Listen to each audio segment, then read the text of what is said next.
Salut les loulous! Alors je sais, je devais vous emmener en Italie, à Dolce Acqua pour être plus précis, je vais vous mettre une photo juste ici. Seulement j'ai eu quelques déconvenues. Les terrasses sur lesquelles je devais vous emmener se sont révélées décevantes ou inaccessibles. C'est-à-dire, quand je dis inaccessible, c'est-à-dire barricadées et impossible de trouver propriétaire. Comme je suis sur la Côte d'Azur, je me dis, on change son fusil d'épaule, je vais vous faire une série sur les plages. Je sais pas comment vous faites, les plagistes. Je me suis pointé à 5h du matin. Bon, c'était le lendemain du 14 juillet, 5h du mat, j'étais déjà en retard.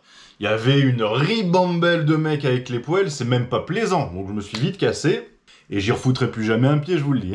Donc là, je fais 2 échecs, coup sur coup.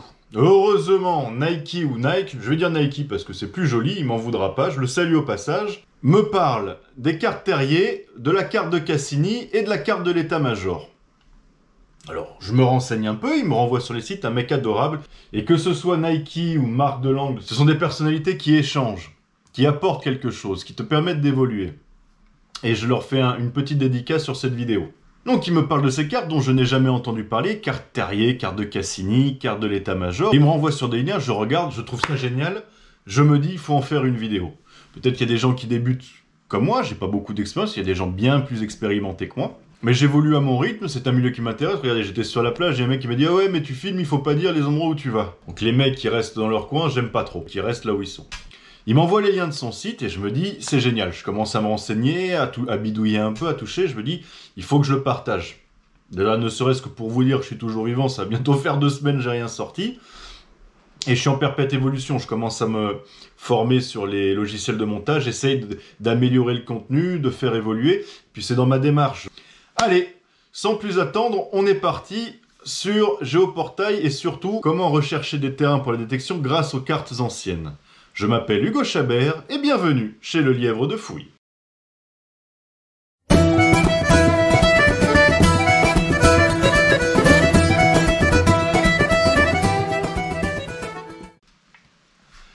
Alors, première étape, on lance Internet, là j'étais dessus. Quick, ça c'est les toponymes, je ferai une prochaine vidéo là-dessus, probablement. Donc, hop, Géoportail, pardon. Il suffit d'aller sur Géoportail, site de la... Donc c'est un site de la République française, c'est l'État qui nous met ces cartes à disposition.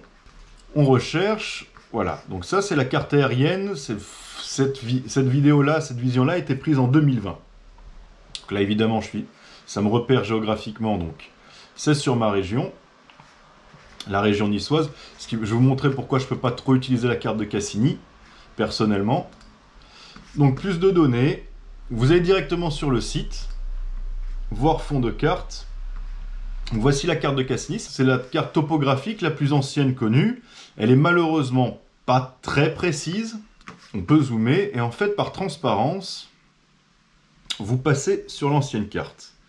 Donc là, après bidouillage, je ne me sers pas tellement de la carte de Cassini, tout simplement parce que déjà la région niçoise, c'est une carte du XVIIIe siècle, et la région niçoise n'appartenait pas à la France, donc elle n'est pas répertoriée, ça va que jusqu'à Saint-Laurent.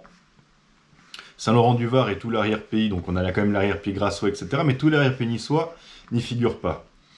Donc, on supprime celle-ci, et moi, celle que j'utilise, qui est beaucoup plus précise, c'est la carte de l'état-major, pardon, qui a été faite sous Napoléon, sur demande, pardon, de Napoléon. Et c'est celle-ci, qui est beaucoup plus précise. Donc on va zoomer, on peut même rechercher directement un lieu. Admettons, ça c'est l'arrière-pays grassois, Val-de-Roure, un endroit que j'apprécie particulièrement pour ces champs, vous pouvez le voir ici. Donc Val-de-Roure, on dézoome et on passe sur l'ancienne carte. Et vous voyez, donc il y a l'évolution topographique. Ce qui est intéressant de rechercher, c'est les petites maisons, les petits hameaux, vous voyez, qui sont représentés en rouge ici, qui ont évolué, et souvent, en passant directement sur la carte, hop, je vous mettrai le lien, de la légende, qui est assez uniforme, en description. On peut parfois s'y perdre, ça c'est pas les cours d'eau par exemple, ce sont des champs à cailles. On est donc parti Hop. Voilà, par exemple. Donc là, la selle. En passant, on se rend compte qu'ici, il y avait une ou plusieurs maisons. Donc là, c'est une carte qui a commencé, qui a débuté en 1820, qui a fini en 1866. Donc vous voyez que maintenant, c'est plus que des champs. Alors qu'avant, il y avait des habitations. Ça peut être intéressant d'aller fouiller là-bas, dans les champs. On peut rajouter d'autres cartes, c'est un outil assez extraordinaire. Les photographies aériennes de l'armée, par exemple. Je l'ajoute, elle va venir se mettre ici. Je la superpose entre les deux, et là, je passe de l'ancienne à l'armée en transparence, vous voyez, 100%, nanani, nanana, pour voir l'évolution des sentiers. Ça, c'est intéressant. Et celle-ci, pareil, on peut la dézoomer pour repasser sur celle de Cassini, voir vraiment l'évolution. Voilà, c'est une manière de rechercher des terrains. C'était une petite vidéo assez courte, et surtout très utile pour la recherche. Je vous fais d'énormes bisous, prenez soin de vous et je vous dis à très vite pour la prochaine vidéo.